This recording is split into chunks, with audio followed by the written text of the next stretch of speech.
Hello, my name is Eric White, and today I'm going to be talking about how to find replacement keys for your laptop keyboard. The very first place that I would go if your laptop is still under warranty is I would go to the manufacturer.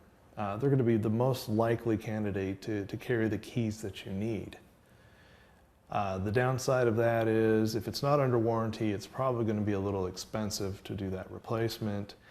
You're going to have to send your laptop off to a shipping depot, and then they're going to repair it and then ship it back to you. So you're going to have to go without your laptop for quite a while. There is an alternative.